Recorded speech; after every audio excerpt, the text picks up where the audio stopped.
Hi, Filmatics. Thanks for coming back to part 2 with Daniel Tibbets. And we were discussing so many great films, so many TV shows that Daniel Tibbets has been producing. And we started talking about From the Stairs Media. And Daniel is a Chief Operating Officer for Odyssey Impact, which is a nonprofit 501c3 that drives social change through innovative storytelling and media, connecting faith and secular communities. And he's a consultant for LA Network, founded by director Robert Rodriguez. And I just want to remind y'all real quick that Daniel Tibbets is a producer known for Hood River, Machinima's Chasing the Cup, and Street Fighter and Resurrection, and so many wonderful TV shows. So let's welcome back Daniel Tibbets. Daniel, thanks for coming back. Thank you. It's great to be back. Thank you for having me. Yeah. And so you were starting to talk about this amazing project that you were working on with these two women. You were talking about, what was the name of this film? Stranger Sister. Stranger Sister. And one sister... Yeah, it's a short documentary. The documentary. And the two ladies were from...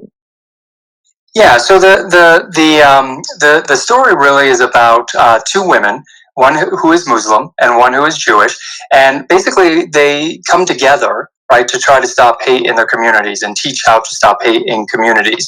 And it's a really important film. It actually just launched through some of our various outreach. But what Odyssey does, what Odyssey really looks to do is find these impactful films, produce them or help them be produced, and then create material around them that can be shared in libraries or universities, seminaries, even corporations, right, will bring these films and show them to their employees and show them to their community. Because, again, we're all talking about what can we do to change some of the racial and social injustices that we've had. And so this particular film was directed by Kristen Kelly and Katie Tabor. And I think that's the other thing that Odyssey Impact and Transform Films, and just to remind everyone, Odyssey Impact is the nonprofit that looks to push the teachings and the educational material out into different communities, and Transform Films is the production company that will actually make the film. And we have a lot of really wonderful creative individuals who work with both companies to identify these issues, these films, work with the community at large, and use storytelling as a way to drive that change. And that's really beautiful. And it seems like, people, I think in the day, people have good hearts, but sometimes people just like different things. Like they like to read different books. They like, if you're a vegan, they don't like anyone that's not a vegan. So to find a way to can a vegan and a meat eater be in the same room eating together? Yes. So it's like, I guess it's like, how do we, anything that's positively to help, just people just recognize that people different. We're probably not always gonna like everyone that you meet, but at least be kind, respectful, nice, and just, so these are beautiful. That's why the part of storytelling, whether you're an artist, a painter, a musician, a director, writer, producer, you can make beautiful things that are healing and beautiful. So I love what you're doing. You're just so fantastic. Thank you for that. And would you like to tell us about? I would love to talk about your different shows that you've done, because you've done so many. And would you like to share some of the TV shows that you worked on? You've done the Chasing Cup, Injustice. Chasing the Cup. Yeah. Oh, yeah. So I think some of the and you mentioned From the Stairs. I wanted to bring that up because I think this is also important for listeners who are looking to get into entertainment. There's two paths you can take, right? You can have a job where you get hired and you can, and hired as a creative executive or on the marketing side, or you can be freelance, where you're a freelance director, writer, producer. And what I've done in this last year, when I think about all the changes in COVID and honestly all the opportunities that come out of telling really impactful stories, From the Stairs Media is my holding company to be able to tell a lot of different stories, work with a lot of different companies, and really do it all through an entity I own. So being a part of Odyssey Impact and Transform Films, I can do that because I have my company, and I ultimately lend out my services to Odyssey and Transform to help them continue to deliver on their mission. And there's a number of just wonderful films that they've done in the past that we have coming up, and it's really something to keep an eye out. I would tell everybody, check out odysseys-impact.org. And I think it's a great organization. But as far as my kind of historical perspective on things I've done, it's such a wide range of scripted and non-scripted. But specifically, when you talk about Chasing the Cup, Chasing the Cup was this idea that was originally produced for Twitch, where is a docuseries following some of the top players of League of Legends, right? League of Legends, the game. And when I came into Machinima, I was not a part of that original series. I saw what a wonderful story that was, and certainly being at Machinima, a gaming network, how do we go ahead and continue to tell those stories and even expand it? We were working very close with Warner Brothers at the time, and specifically Warner Brothers Games, who has Mortal Kombat, Injustice, other games out in the marketplace. The first one we did actually was a partnership around Mortal Kombat, where we followed, it was a docuseries, following some of the top Mortal Kombat players in the world. And then we brought that to the World Finals, which was broadcast on the CW. And performed really, really well, and then went on to do another season of that series. But it's, again, another great example of taking something that worked in a different medium, here digital, was great storytelling. There's a lot of great stories behind gamers and that culture and lifestyle.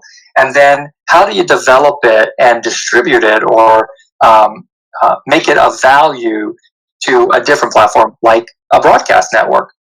So that's that. I say that because that's, I think, the key. One of the keys to my career is I first look at identifying the opportunity. What's the platform? What's the need? What kind of stories do we want to tell? And then where's the best place for that to live, right? And then looking at what's their business model, right, of that platform or of that network, and or their programming strategy, and how can I fit into it so that I'm always bringing something of value.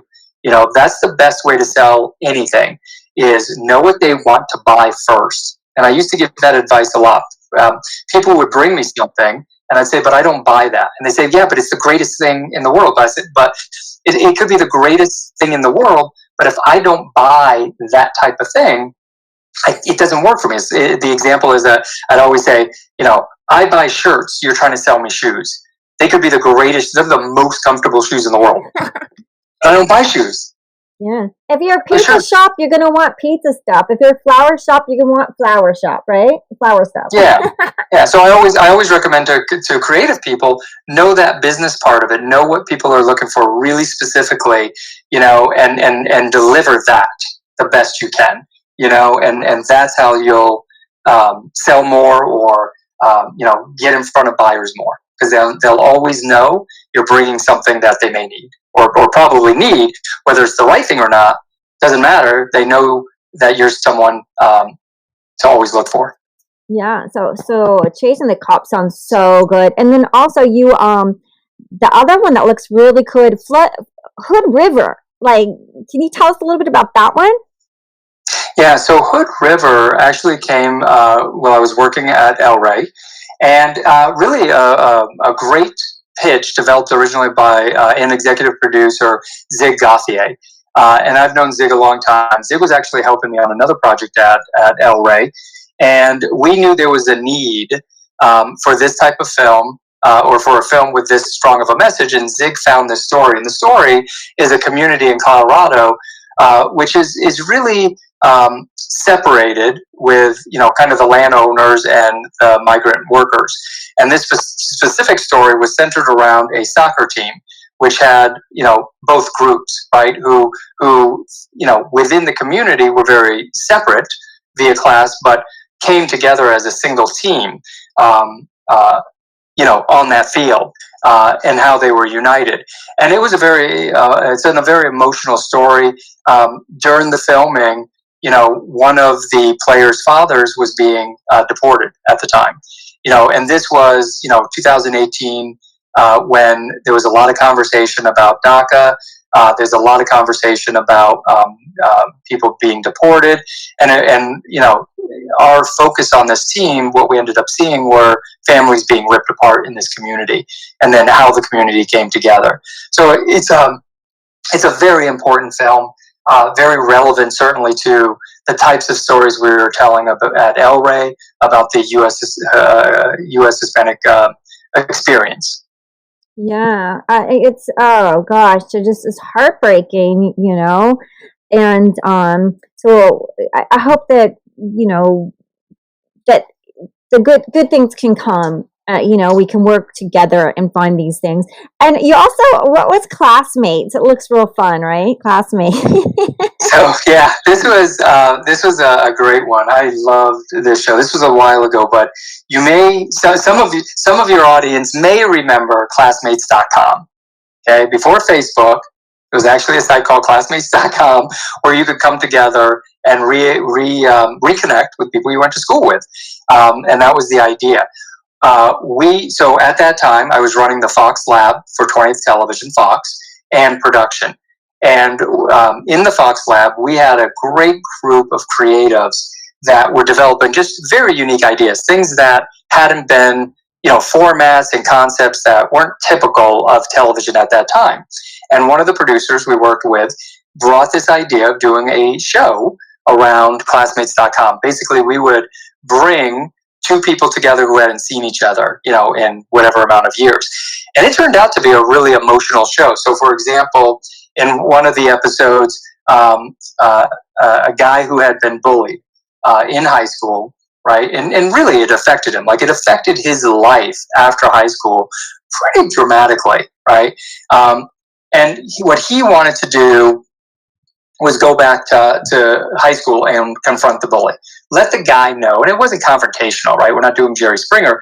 But it was, he wanted to make sure, he wanted some closure. He wanted some relief to go back and say to the bully, hey, you made my life hell, right? Oh. Look at, and it affected me. And I just needed you to know that to have closure. And what we discovered in some cases were, and very honestly, either the bully didn't even recognize they were being a bully, or they had realized they were a bully and changed their lives. And they were very healing moments for both individuals. And when we saw that kind of communication, right, in perspective, right, in the sense that, you may be carrying something because you perceived it a certain way, and they're carrying it because they perceived it a certain way. And sometimes when you bring that conversation together and really grapple with how each other's perceptions were baked and why, it can really change the way people talk with each other, right? And we know this in general. It's not about what you think you said. It's about how someone else perceived it. And you have to be really conscious in communication on how you're being perceived. And so we did 105 episodes of that show, and, every story just had a different dynamic to it, really powerful, dynamic of what it's like to have two people who hadn't seen each other in 10, 20, 30, in one case, literally 60 years, come back together and talk about things that were either unresolved or needed, closure to. That's powerful. And I think now that they're doing online bullying, right? Like yes. cyberbullying. And also, when you were in high school, a lot of people were popular and some people weren't. But now we're rated on almost every medium. So it's like the popularity contest. So I wish that element of social media would be deleted, because it puts some people like they're above you, and like, why is this person so great just because some, you know what I mean? You can buy followers, but it's like high school again. Social media has made the world high school again. So I wish that element, wouldn't say follow me or just be like, you're cool, or like really cute things to say, like, right on, that's cool art, or something like, that's cool video, as opposed to follow me. It's such, it just set up people to just be like, again, the most popular, and puts people like, if you don't, and it's shameful, like, oh, no one's following you because you're not famous or rich or you're not on TV. So it sets the world up that we're all, being rated and ranked, and it's a hard thing to do because people won't even go in there because, like, well, I don't have any followers, or it's embarrassing, or you know what I mean? I wish they would replace the word follow with, like, maybe you have like things like really cool art, or like just little emojis. That's cool, or just fun. They would just get an emoji button that someone could put instead of follow, because follow is just so like, are you a king? Do I obey you? Or I don't know. What do you think about that? Does it set up people to be bullied, or? Yeah, I think, well, it definitely sets people up to feel insecure about themselves, right? And ongoing, like, we talk about it, certainly my generation, we talk about it in high school, but now that goes into your 20s, 30s, 40s, 50s even, right? Do I have followers? Do I have friends in social media? And so that constant need, right, to feel wanted is now every day at a push of a button. There's no getting away from it, right? In high school, you could go home, right? Yes. Maybe you had a bad experience in school, but you got to go home. You had your weekends. You had escape, right? And you got out of high school. But now it's with us 24/7, and for many it's very addictive, and for many it's very destructive, and it creates also an environment for people to create a false perception, right? And we've seen this where influencers will get busted because they'll show how they're on a private plane, but they're really not. It's a set, right? Or it's a rental. It's something that you can create the appearance as if you're rich and famous and have a lot of friends, but in truth, some of it's manufactured. So how do kids who don't have that ability or even that knowledge, how do they then deal with seeing that? They see someone who appears to have this fame and fortune, but it can be manufactured. So look, I think social media has its wonderful qualities in that we can stay connected. It can be utilized for business. It can be used for positive means, communicating change. Yes. The negative is it has become also this desire for, as you have stated, likes and followers, or to be liked, to be followed, right? And that can easily become a very negative connotation and kind of self-worth for people. Well, yeah, just because so many people are depressed during COVID, the lockdown, the depression, and not feeling like they're not popular, and like some of us, we're so busy, like writing, directing, producing, creating content, living our lives. A lot of artists that are, like myself, like we have to, we have to go to work and we do our art. You also got to clean the laundry. You got to go cook your food. You got to buy the food. You got to walk the dog. You have like your daily chores plus working a little job to, one day to do your thing. Like I tell people, like, I don't even have time to go on social media. So if I do, you know what I mean? But I tell people I just like creating because it's like my favorite thing in the world. Like when I write the kids content, it makes me happy. And, and like you said, like there's a lot of bullying in the news. So when I see like on my one kids show, Enchanting book readings, when I'm finding that like I'm hitting number 1 in Hong Kong and South Korea, and you're hearing people saying how people are bullying them, it really hurts. And I tailor my stories for those kids, and I hoped I've helped them because people have emailed me and said their kids are depressed, and that it's cheering them up and cheering their kids stuck at home.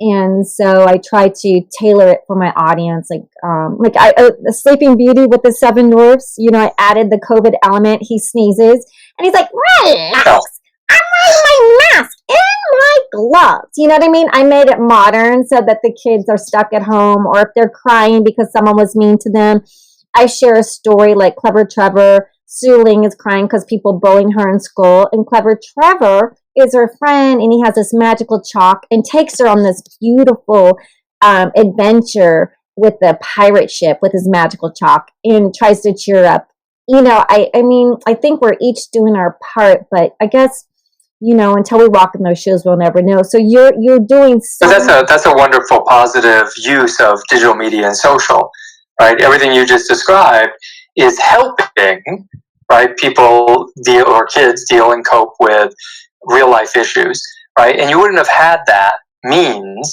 without digital, right? Because now you can create a podcast, you can create stories, you can distribute it worldwide, right? Through all the technologies and companies that enable us to do that. Yeah. And you can build an audience via social. And so it just comes down to how are you using it, right? Yes, I know. And like so the Fox Lab that you were head of at Fox is that where like people can apply? Is that one of those labs where like, you can apply to be in the lab and you're in charge of that? Is because people are going to probably ask me like, how come you didn't ask about the lab? Is that one of those labs you can apply to? So well, that was a while ago. Unfortunately, the Fox Lab, as far as I know, does not exist anymore. Okay, it ended, right? It was exactly that. It was an incubator. It was a place to find, again, what I would say are unique creatives who didn't have the experience to run a show, right? But they really had great ideas and very innovative ideas. And so what we would do is we would really source the various communities and find great creatives, bring them into the lab, and give them all the resources they needed to take whatever idea they had in their head and see it get made. And then we could pair them with an experienced showrunner, kind of like a mentorship program, and we could pair them so that experienced showrunner was helping that vision be realized and executed. Because as you know, that's the other key. You can have a great idea, and there's lots of ideas out there. The question is, can you execute it? Can you get it made, right, and see it all the way through? And so in that case, these individuals we brought to the lab didn't have that experience, so we helped them. And by the way, everyone we had in the lab went off to do really amazing work, become executives, at various studios, or their own. They became showrunners on their own right, executive producer. It really was a great experience to find new talent, give them resources, and see them grow. Yeah, I think I finally heard of it, and then when I wanted to apply, and they like didn't have it anymore. But are they? I mean, it'd be so amazing if they had something like that coming up. I think right now HBO has their diverse program for Asian filmmakers to apply for HBO. I think that's coming up. So I just want to put that out there. If anyone's a filmmaker, that HBO's has a diverse program right now that you can apply to. Because people do ask a lot, and I'm like, well, if I know better, I'll let you guys know. But that's just so wonderful. So, is there any other TV show that you'd like to talk about? We have so many that you have, like, you literally have done, like, oh my god, like. Well, the last thing I'd hit on is just this last year with COVID. We had to produce 120 hours of content of shows for El Rey Network, and we had to do it remote. And so some of the shows that I got to executive produce, like the Chuey Martinez show, El Rey Nation, Vampiro Unleashed, Maria, Correctamundo. I mean, it was, it's kind of the same thing I was saying at the beginning of part one, which is you just have to do it. You can't wait for the I need list, right? So COVID happened. We shut down all the studios. We shut down all the productions, but I still needed 120 hours. And you just figure it out. And yes, we had to do it via Zoom, and yes, we had people remote editing, and yes, we had to figure out how to get drives to them, and we had to figure out how to work with talent from their home and be safe. But it's like anything, when you're up against that wall, when you're in a box, and you have to figure out how do you create within the realities, you can be really creative. And so all of those shows, I look at it and I go, wow, we were in a very difficult position trying to change the complete way people work and operate to make TV shows. But we did it, right? And we saw it with a lot of shows, Saturday Night Live, your local news, so many programs did all the late night talk shows. They did very quickly a pivot to how they could still produce their shows. And the most important thing about that was keeping people working, right? If we hadn't done that, all those people would have been out of work, for a year. But we found a way to keep the production rolling, to keep people working, and we just figured it out. So that was really fun. I was going to ask you about the Chuey Martinez show. Can you tell us a little bit about that? Yeah, so Chuey Martinez, he's a radio personality in Los Angeles. He's also on a Fox syndicated show, Dish Nation. So if you're familiar with Dish Nation, Chuey is on that. I met Chuey a few years ago, and he's a larger-than-life personality. He in the show, he describes himself as the first bearded Latino to host a late-night talk show, which is true, by the way. I think he is the first bearded Latino to host a late-night talk show. Wonderful on guys lately. They have these big beards. You see these guys. Is that like the trend? It is. He has the most incredible beard. He gets it at least once a week, maybe twice a week. He has to get it groomed. But funny guy, very well known. Really knows pop culture and what's going on. Has great insight into music and lifestyle and different things around culture. And so really enjoyed working with him. We did 40 half hours of that show together. Oh, wonderful. Yeah. And then you said also in COVID that what is the newest one coming out? Correctamundo? Correctamundo? Yeah. So they've all been Correctamundo is a game show. Also a lot of fun. Hector Navarro is the host. Hector Navarro is in that world, DC All Access, on their platform. He does a talk show, a weekly talk show. But he's also known in a lot of other different shows and platforms. Really wonderful working with him as well. Oh, that's fantastic. And so COVID, you were busy working and creating. I mean, you were such a fantastic, you were born to be a producer, and you had that, you knew it was the one thing you were supposed to do. Yeah. Right. I just can't believe it's the one thing. Yeah. And you do charities, and you have a beautiful family. Your 2 daughters are going to college, you told me about. And yeah, that's scary. I have 2 kids, one in college, the second one about to get there.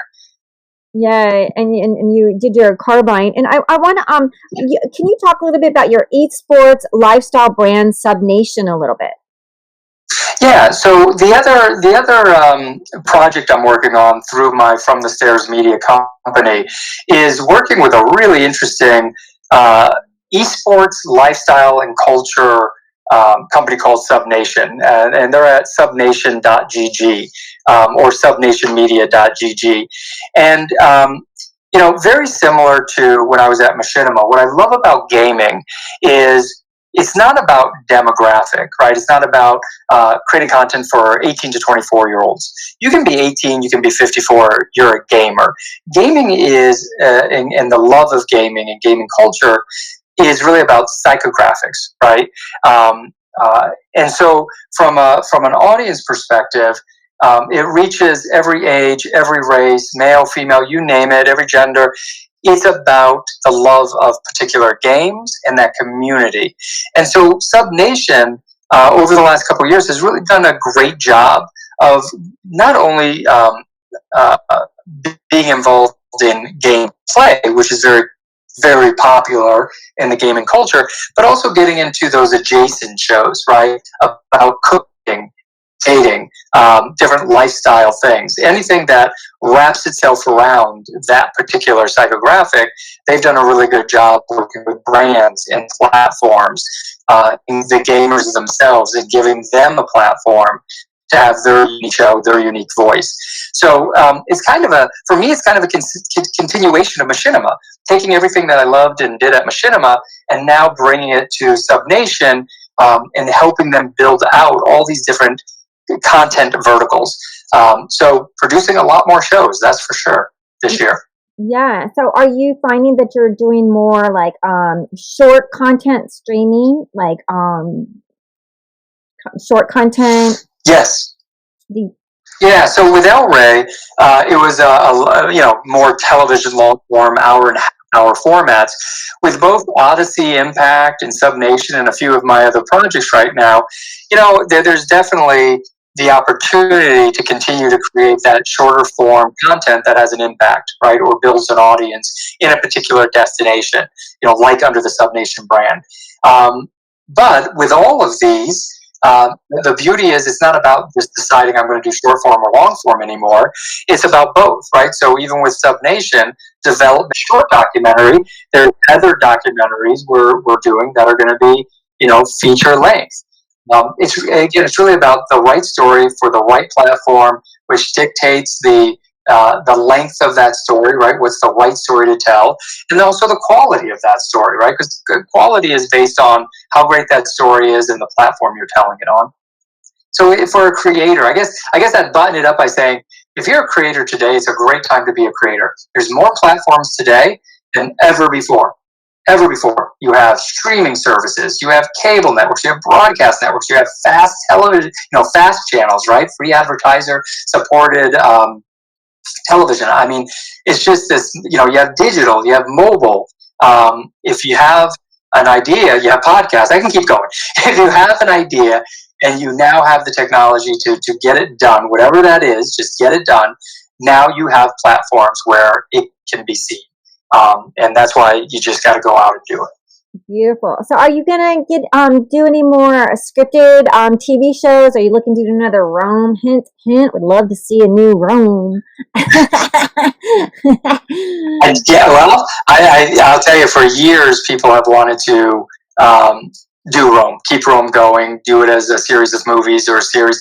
I don't know that that's going to happen. But yes, I will always, if I find the right story or get passionate about something, then I will continue to do scripted, non-scripted, for television, not for television. Anywhere I can tell a story, that's what I'm going to do. Beautiful. I love Caligula. Man, that would be a good one too. He was like crazy stuff. Well, it's just been such a delight to have you on the podcast, Daniel. And is there, where can people keep up with what you're working on? Because you have so much stuff. Is there a website, a Facebook page where the fans and listeners can just, find out what's coming out for you to support your work? Well, for me, yeah. So on Instagram, I'm just D Tibbets. It's the letter D for Daniel, and then Tibbets. And the same with Twitter. So Instagram and Twitter, probably the best places to see what I'm posting and working on and talking about. And then all of those posts have a link, to go check it out. Whether it's one of the films like Stranger Sister or something we're doing on SubNation, that'd be the best way to keep up with me. Oh, great. So your Twitter, once again, can you tell your Twitter for everyone? Yes, it's D as in Daniel, and then Tibbets. T as in Tom, I, B as in boy, E-T-S. So D Tibbets. Pretty easy to remember, D Tibbets. Yeah. So, yeah, perfect. So it's been wonderful to have you on the show. And, want you to come back when you have your next scripted Rome show. Yes, thank you. Thank you so much for having me. This was a pleasure. You're welcome. You're welcome. Thanks, everyone, for listening. And stay with us next week for more guests on Filmatics. Thank you, everyone.